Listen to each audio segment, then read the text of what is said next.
वंदे मातरम। पिछले क्लासेस में हम लोगों ने जैसा कि इन्वर्स ट्रिगोनोमेट्रिक फंक्शन की शुरुआत की थी, समझे थे फंक्शन क्या है, बाइजेक्टिव फंक्शन क्या होता है और ट्रिगोनोमेट्रिक फंक्शन जो है हमारा इन्वर्स क्यों होता है। ठीक है, ये सब चीज़ हम लोग पिछले क्लास में समझे थे।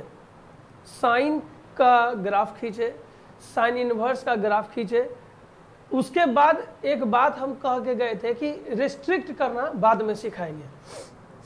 आज भी यही कहेंगे कि रिस्ट्रिक्ट करना बाद में सिखाएंगे। और ये कब तक कहते रहेंगे? जब तक कि कॉट, सेक और कोसेक खत्म नहीं हो जाए। जब छेबो खत्म हो जाएगा तब फिर ये डायलॉग बंद हो जाएगा। उसके बाद रेस्ट्रिक्ट करना हम लोग जो है शुरू कर देंगे कि किसी को भी रेस्ट्रिक्ट मतलब बांधना। ठीक है, उसके एक जो रेंज है अपर लिमिट लोअर लिमिट के बीच में उसको लाई कराना है, वो कैसे करवाते हैं इसके बारे में हम लोग उस समय विचार करेंगे। ठीक है, फिलहाल कॉस का इन्वर्स हम लोगों को आज देखना है। तो जो ऑनलाइन जुड़ी हुई हैं या जुड़े हुए हैं, कृपया करके माइक बंद कर लीजिएगा, क्या कि पीछे से कभी कभी सर कट भट भैं का आवाज़ आता है। वो सब भैं भौं जो है थोड़ा डिस्टर्बेंस पैदा करता है। देखिए, इन्वर्स ऑफ कोसाइन फंक्शन लिखा क्या है? Cosine function. कोसाइन का मतलब को अलग कर दीजिए, साइन को अलग कर दीजिए। साइन का मतलब आप जानते हैं साइनेंट होता है। ठीक है, साइन का मतलब क्या होता है? साइनेंट, यानी कि पी और एच का रेशियो, परपेंडिकुलर और हाइपोटेनस का रेशियो। कोसाइन क्या होता है? बेस और हाइपोटेनस का रेशियो। बेस और हाइपोटेनस का रेशियो, ये है क्या? रेशियो। इसलिए इनिशियली जब हम लोग क्लास 11th में पढ़ते हैं तो इसको हमको बताया जाता है ट्रिगोनोमेट्रिकल रेशियोज के नाम से। ठीक है, लेकिन क्या होता है कि ये पर्टिकुलर एंगल के लिए कुछ एक डिस्टिंक्ट वैल्यू देता है, यानी कि कुछ एंगल का ये जो है फिक्स वैल्यू देता है। और कल हम बताए थे जब फिक्स एंगल के लिए फिक्स वैल्यू होगा तो वही वैल्यू जो है उसी फिक्स एंगल के लिए भी होगा। और इस कारण से ये हमारा बाइजेक्टिव होता है और ये हमारा क्या कहलाता है? फंक्शन कहलाता है। चूंकि ये फंक्शन भी है, फंक्शन क्यों है? क्योंकि ये किसी चीज के लिए कुछ वैल्यू देता है और वैल्यू का चूंकि इसमें फिक्स जो है मान है, तो ये हमारा क्या है? बाइजेक्टिव फंक्शन है। चूंकि ये बाइजेक्टिव फंक्शन है इसलिए ये इन्वर्स है। ये बात हमेशा से दिमाग में रखना है कि बाइजेक्टिव होने के कारण ही कोई भी फंक्शन जो है हमारा इन्वर्स फंक्शन कहलाता है। यदि वो बाइजेक्टिव नहीं होगा तो वो हमारा क्या कहता है? इन्वर्स फंक्शन नहीं देगा। चूंकि ट्रिगोनोमेट्रिकल फंक्शन है हमारा कोसाइन, ये पर्टिकुलर एंगल के लिए पर्टिकुलर वैल्यू देता है, इसलिए ये बाइजेक्टिव फंक्शन है। और ये बाइजेक्टिव फंक्शन है इसलिए इसका इन्वर्स एग्जिस्ट करेगा। भैया आपका जो बात है कल के तरह थोड़ा सा सरप्लस हुआ। कल ज्यादा हुआ था, आज तनी वो कम हुआ। कल ज्यादा इसलिए सरप्लस हुआ था क्योंकि कल पहला बार पढ़े थे। आज थोड़ा कम इसलिए हुआ कि कल थोड़ा सा दिमाग में आ गया था, आज थोड़ा और आ जाएगा अंदर।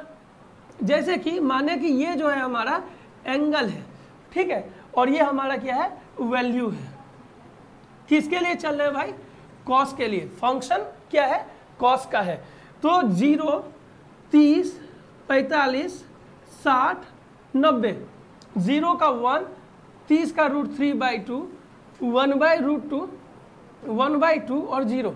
अब यदि हमसे कहेगा कि cos 0 डिग्री का वैल्यू हाफ है, सॉरी 1 है, तो 1 किसका वैल्यू है? 1 किस एंगल के लिए वैल्यू है?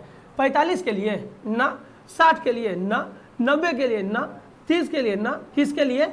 0 के लिए ही है। यानी कि डिस्टिंक्ट है, यानी कि ऑब्जेक्ट का इमेज फिक्स है, नियत है, कांस्टेंट है, एक ही इमेज है, एक ऑब्जेक्ट का एक ही इमेज है।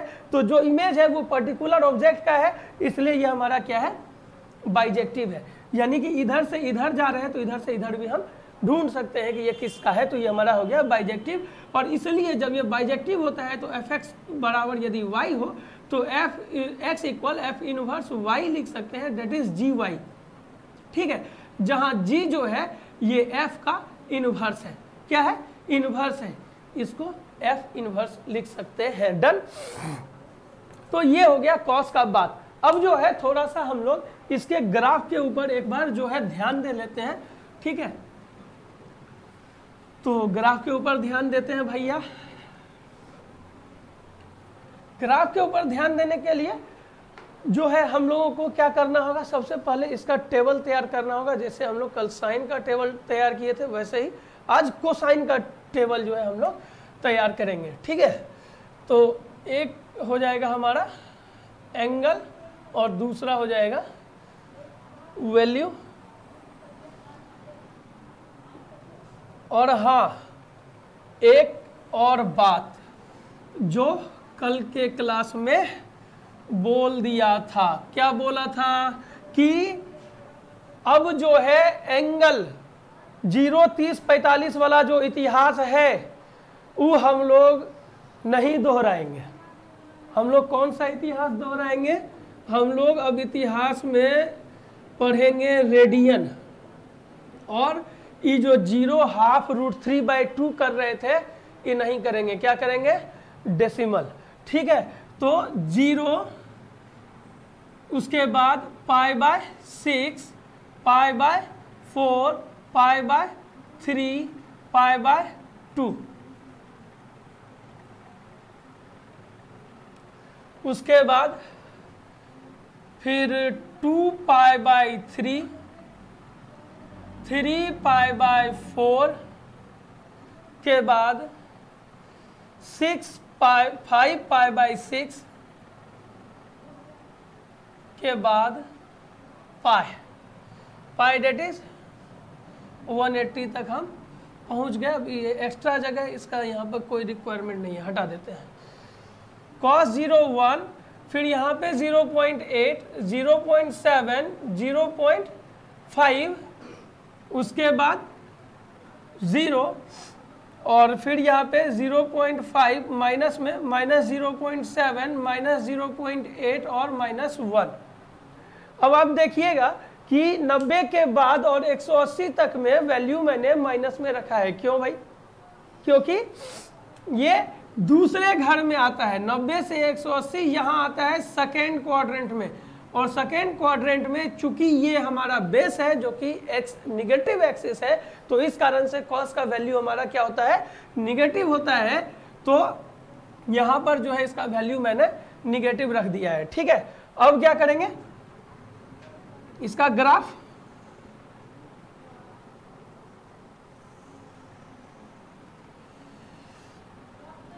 जीरो, π/6, π/4, π/3, π/2, 2π/3, 3π/4 के बाद 5π/6 के बाद पाई। ठीक है, ये क्या हो गया? एक्स एक्सिस के ऊपर पॉजिटिव एक्स डायरेक्शन में, और निगेटिव एक्स डायरेक्शन में क्या हो जाएगा? इसी तरह से -π/6, -π/4, -π/3, -π/2, -2π/3, -3π/4, -5π/6 और -π हो जाएगा, है ना। अब चूंकि 1 का वैल्यू हमको पॉइंट में लेना है 1 तक, तो इसको 0.1 के सेगमेंट में हम लोग जो है बांट देते हैं। ठीक है, ये हो गया 0.8, 0.9 और 1.0, -0.1, -0.2, -0.3, -0.4, -0.5, -0.6, -0.7, -0.8, -0.9, -1.0। अब जो है cos 0 के लिए क्या है? 1 है, तो 0 के लिए 1 है। यहाँ के लिए क्या है भाई? 0.8 है, फिर इसके लिए 0.7 है, इसके लिए 0.5 है, और फिर जो है हमारा यहाँ पर 0 है। तो ग्राफ कुछ ऐसे आया, है या नहीं? इसी तरह से अब यहाँ पे हमारा क्या हो जाएगा? 0.5, 0.7, 0.8 और 1 हो गया। क्या कोई दिक्कत है? अब जो है भैया इधर तो आप माइनस में आ गए, तो देखिए ना भैया यहाँ ये भी तो माइनस में जा रहा है, वो कौन मार प्लस में जा रहा है, कहीं पे प्लस में नहीं जा रहा है, सेकेंड क्वाड्रेंट में है, सेकेंड क्वाड्रेंट हमेशा से निगेटिव देना था तो निगेटिव में चला गया, हाँ या नहीं। अब जो है एंगल निगेटिव में जाना है, एंगल निगेटिव का मतलब समझते हैं ना, क्या होता है एंगल निगेटिव का मतलब, क्लॉकवाइज डायरेक्शन में जब हम घूमते हैं तो क्या होता है, एंगल निगेटिव होता है, क्या है कि समय घटते जाता है, और एंटी क्लॉकवाइज में पॉजिटिव एंगल होता है। तो जब इधर से घूमेंगे तो पहला कौन सा आएगा, फोर्थ क्वाड्रेंट आएगा, और फोर्थ क्वाड्रेंट क्या है, कॉस का अपना घर है, यानी कि यहाँ पे वैल्यू सब क्या होगा, पॉजिटिव होगा, इसलिए जब आप इधर आइएगा तो इसका वैल्यू क्या हो जाएगा, पॉजिटिव होते जाएगा, 0.8, 0.7, 0.5 और उसके बाद फिर 0, ठीक है। और फिर जब यहाँ पे आएंगे तो -0.5, -0.7, -0.8 और यहाँ पे 1 माइनस में। तो ये हो गया हमारा किसका ग्राफ भाई साहब, कॉस का ग्राफ, ठीक है। हम बस 180 तक गए, आप इसको 360 तक लेके जाइएगा तो फुल साइकिल हमको मिलेगा, ठीक है। 360 तक जाने के बाद फुल साइकिल मिलेगा। ये अभी हम कितने पर है, 180 पर है, पाई पर है, 2 पाई पे फुल साइकिल हमको मिल जाएगा दोनों साइड। तो ये हो गया हमारा ग्राफ किसका, कॉस का। अब एक चीज को देखिए, कॉस का वैल्यू मैक्सिमम 1 पे गया, मैक्सिमम 1 तक गया, मिनिमम -1 तक गया, मैक्सिमम 1 कहां पे गया भाई, 0 पे, -1 कहां पे गया, पाई पे। तो एंगल के लिए वैल्यू है, तो एंगल के लिए वैल्यू, जिसके लिए वैल्यू हम निकालते हैं फंक्शन के थ्रू, वो हमारा डोमेन होता है। तो डोमेन क्या हो गया,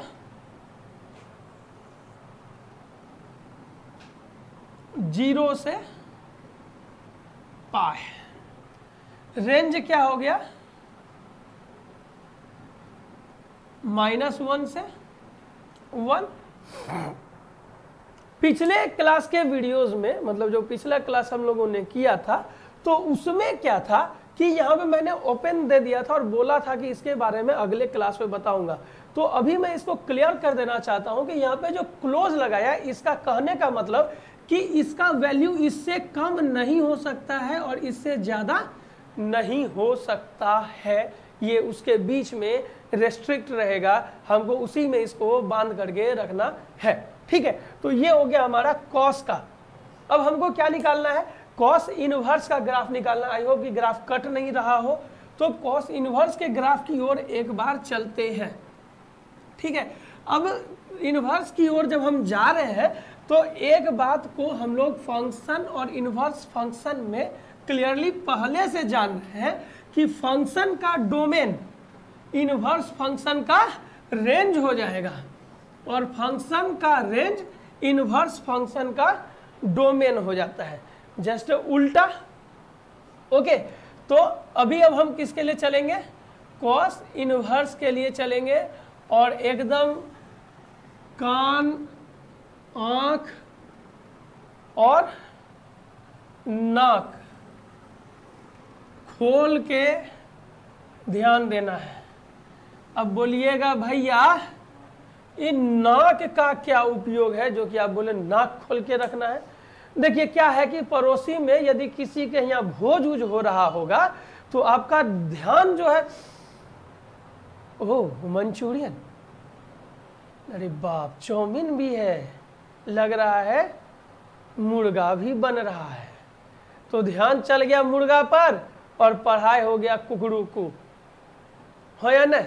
तो नाक को भी थोड़ा जगह पे रखना है, ठीक है। अब यहाँ पे ये क्या हो जाएगा, वैल्यू, ये हो गया डोमेन, और एंगल क्या हो गया, रेंज हो गया।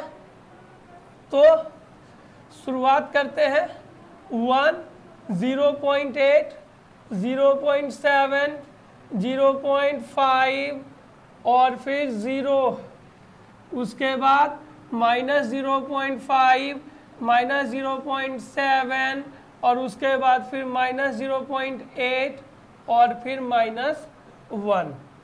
ठीक है, अब यहाँ पे angle 0 pi by 6 pi by 4 pi by 3 pi by 2 2 pi by 3 3 pi by 4 5 pi by 6 और फिर यहाँ पर पाई है या नहीं। तो अब जो इसका ग्राफ होने जा रहा है मेरे भाई वो कैसा होने जा रहा है, एक झलक देख लें। ये है x, ये है x डैश, ये है y, ये है y डैश, यहाँ पे ओरिजिन है जो 0 0 पर है। तो अब इस बार इधर क्या रखेंगे, value 0.1 0.2 0.3 0.4 0.5 0.6 0.7 0.8 0.9 1.0 done. Minus 0.1 minus 0.2 minus 0.3 minus 0.4 minus 0.5 minus 0.6 minus 0.7 minus 0.8 minus 0.9 minus 1.0। ठीक है, मिटा देते हैं ताकि थोड़ा स्पष्ट दिखे, ओवर राइटिंग हो गया। डन। अब क्या है, एंगल को यहाँ पे रखना है। तो पहला है pi by 6 pi by 4 pi by 3 pi by 2 के बाद 2 pi by 3 3 pi by 4 5 pi by 6 और पाई। ठीक है भाई, minus pi by 6 minus pi by 4 minus pi by 3 minus pi by 2 minus 2 pi by 3 minus 3 pi by 4 minus 5 pi by 6 minus pi. ठीक है, तो 1 जो वैल्यू है, ये जो 1 वैल्यू ये कब है भाई, जबकि हम 0 पर है हाँ या नहीं। अब जो है 0.8 आना है कहाँ पे, जब हम पाई बाय 6 पर है। उसके बाद 0.7 आना है कहाँ, जब हम पाई बाय 4 पे है। और फिर 0.5 आना है कहाँ, जबकि हम पाई बाय 3 पर है। और यहाँ पे क्या आना है, पाई बाय 2 पे 0। ठीक है, अब इसके बाद माइनस 0.5 है। तो माइनस 0.5 कहाँ पर है, 2 पाई बाय 3 पर। और फिर माइनस 0.7 3 पाई बाय 4 पे, और ये 5 पाई बाय 6 पे, और ये पाई पे। कुछ ऐसा हो जाएगा ग्राफ। ठीक है, अब इसके बाद फिर उल्टा आना है ऑपोजिट डायरेक्शन में। तो ये जो 1 तो खैर 0 के लिए है ही, 0.8 माइनस पाई बाय 6 का, 0.7 माइनस पाई बाय 4 का, 0.5 माइनस पाई बाय 3 का, और फिर यहाँ पर 0। ठीक है, अब इसके बाद यहाँ आते हैं। तो ये हमारा 0.5 कहाँ पे होगा, माइनस 2 पाई बाय 3 पे, 0.7 माइनस 3 पाई बाय 4 पे, और फिर 0.8 और फिर माइनस 1। ये हो गया हमारा कॉस इनवर्स का ग्राफ। अब जरा सा इसमें भी एक बात का विचार करना है, क्या मैक्सिमम वैल्यू कहाँ गया,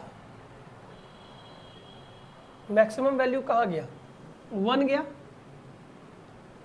कहाँ पे गया भाई, 0 पे गया। मिनिमम वैल्यू कहाँ गया, यहाँ गया। कितना गया भाई, -1। और कहाँ गया, पाई पे, हाँ या नहीं। तो 1 से नहीं, -1 से 1 के लिए, cos -1 से 1 के लिए क्या वैल्यू दिया, 0 से पाई, हाँ या नहीं। तो cos क्या है, फंक्शन है, लेकिन यहाँ पे कैसा फंक्शन है, इनवर्स, कॉस इनवर्स -1 से 1 के लिए 0 से पाई गया। तो इसका डोमेन क्या हो गया, -1 से 1 के बीच, और रेंज क्या हो गया, 0 से पाई के बीच। ठीक है, कोई दिक्कत इतना दूर में हमको नहीं लगता है कि किसी भी बच्चे को होना चाहिए। अब इससे जुड़ा हुआ एक दो को और तथ्य को हम लोग देखते हैं, पहले उससे एक दो को एग्जाम्पल करके देख लेते हैं। ठीक है, तो फिर चलिए आगे देखते हैं एग्जाम्पल को। एग्जाम्पल में क्या है कि हम लोगों को वैल्यू निकालने के लिए कहेगा, लेकिन कैसा वैल्यू, या तो प्रिंसिपल वैल्यू या तो एक्चुअल वैल्यू। एक्चुअल वैल्यू कोई बड़ी बात नहीं है, इसके लिए जो है ना हम थोड़ा सा पीछे के चीज को रिवाइज करना चाहेंगे। देखिए एफ इनवर्स का मतलब क्या होता है, 1/f होता है या नहीं। तो यदि f इंटू एफ इनवर्स हो तो ये क्या होगा, 1 होगा। काटने की जरूरत नहीं है, लेकिन ये होगा इतना तो पता है, क्या कि एफ इनवर्स 1/f होता है, f और f कट जाएगा, दैट विल बी 1। ठीक है, तो इसको हटा करके अब थोड़ा सा एक बात को करते हैं कि अभी हम दो बात बोले, एक बोले एक्चुअल वैल्यू और एक बोले प्रिंसिपल वैल्यू। भाई गजब का बात है, दुद्धू को वैल्यू कैसे हो सकता है। तो एक्चुअल वैल्यू जो दिया है वो काट छाट के डायरेक्ट लिख देना है। प्रिंसिपल वैल्यू में क्या करना है, इसको उसके डोमेन के बीच में लाई कराना है या नहीं, रेंज के बीच में लाई कराना है। उस चीज को देखना है कि वो वहां तक पहुंच रहा है, उसके बाहर है, उसके अंदर है। जो भी रहेगा अपने घर तक ही सीमित रहेगा। कहां तक, अपर और लोअर के बीच में, है ना। तो एक बार इस क्वेश्चन को देखते हैं, कॉस इनवर्स कॉस 7π/3, इसका एक्चुअल वैल्यू क्या होगा, कॉस कॉस खत्म 7π/3, लेकिन ये 0 से पाई के बीच में नहीं है, ये तो ज़्यादा है। इसको लाना कहाँ है, 0 से पाई के बीच में। तो हम इसको क्या लिख सकते हैं, 2π + π/3, साथ में कॉस था ही, और यहाँ पे कॉस इनवर्स। कॉस 2π + थीटा हमारा होता है कॉस थीटा, और अब ये क्या हो जाएगा, π/3। तो ये क्या हुआ, एक्चुअल वैल्यू, ये क्या हुआ, प्रिंसिपल वैल्यू। क्लियर हो गया कि अब एक्चुअल वैल्यू और प्रिंसिपल वैल्यू क्या है। प्रिंसिपल वैल्यू में क्या करना है, एनी हाउ हमको एंगल को कहां से कहां के बीच में रखना है भाई, 0 से पाई के बीच में। यदि इससे ज्यादा आ रहा है तो जितना मंत्र होता है ओम जोंग तोंग भोंग शोंग सब करके इसको हमको 0 से पाई के बीच में रेस्ट्रिक्ट करना है। और देखिए रेस्ट्रिक्ट करने के लिए मैंने क्या कहा कि 6 पढ़ा करके सारा विद्या उस वक्त दूंगा, है कि नहीं, क्योंकि उसका एक अलग सा चैप्टर ही है। वो चैप्टर ऐसा है साइन इनवर्स साइन एक्स का। ठीक है, तो उसके लिए हम लोग जो है अलग से पढ़ेंगे। फिलहाल हम लोग एक्चुअल वैल्यू और प्रिंसिपल वैल्यू को समझ गए। अब जो अगला क्वेश्चन आएगा, ये चीज तो हम जान रहे हैं कि कॉस का डोमेन क्या होता है, -1 से 1, कॉस इनवर्स का डोमेन -1 से 1 के बीच में होता है। अब जो है यदि हमको कॉस इनवर्स 1 और -1 के बीच में नंबर नहीं दे करके कुछ एक अल्फाबेटिकल चीज दे रहा है, तो उसको डोमेन में हम कैसे कन्वर्ट करेंगे, उसका डोमेन क्या लाएंगे, ये एक बार के लिए हम लोग देखते हैं। ठीक है, चलिए कॉस इनवर्स 2x - 1 का डोमेन निकालना है। कल बताया था, आगे देखते हैं क्या करना है। इसका डोमेन जो है क्या होता है, -1 से 1 के बीच में x को लाई कराना चाहिए, है ना। यानी कि 2x - 1 जो है इस दोनों के बीच में लाई करेगा। अब हम क्या जानते हैं, लीनियर इनइक्वालिटीज, वो चैप्टर था क्लास 11th में। ठीक है, उससे ये जानते हैं कि डायरेक्ट इसको इधर या उधर नहीं करते हैं, क्या करते हैं, जोड़ जोड़ के, घटा घटा के, गुना करके, फिर भाग करके, जो करेंगे सब में करेंगे, और सब में करके एक रिजल्ट तक पहुंचते थे। लीनियर इनइक्वालिटीज चैप्टर में यही हम लोग किए हैं। ठीक है, तो सेम वर्क करेंगे। यहाँ -1 है, इसको 2x में बदलने के लिए क्या करना होगा, एक इसमें जोड़ना होगा। तो क्या करेंगे, हम सब में जो है एक जोड़ देंगे मेरे भैया, जोड़ दें, तो चलो सब में 1 जोड़ देते हैं। क्या हो गया, ये 0 और ये हो गया 2x और ये हो गया 2। अब अगले कदम में सब में +2 से भाग देंगे, तो चूंकि +2 से हम भाग दे रहे हैं तो साइन नहीं बदलेगा, ठीक है। ये तो 0 ही रह गया, ये हमारा क्या हो गया 1 और ये कैंसिल हो गया, तो क्या हो गया 0x और यहाँ पे 1। तो अब x किसके किसके बीच में लाइक कर रहा है, 0 से 1 के बीच में, तो इसका डोमेन अब क्या हो जाएगा 0 से 1। डन। तो इस तरह का जो भी क्वेश्चन होगा आप कर सकते हैं इस एक्सरसाइज का। ये जो है आपका आर.डी. शर्मा के बुक का सेकेंड एक्सरसाइज है इनवर्स ट्रिग्नोमेट्रिक फंक्शन का। इसके सारे क्वेश्चंस को आप लोग कर लीजिएगा। जो समझ में नहीं आए या जो नहीं बने, कृपया करके कमेंट बॉक्स में कमेंट जरूर कीजिएगा, कम से कम क्वेश्चन नंबर जरूर बताइएगा। हम लोग आपके कमेंट का इंतजार करेंगे और कोशिश रहेगा कि जल्द से जल्द आपको उसका आंसर या तो वीडियो के थ्रू ही भेज दिया जाए या फिर ऐसे ही आपको पर्सनली बता दिया जाए। चलते हैं, मिलते हैं फिर अगले क्लास में, तब तक के लिए वंदे मातरम।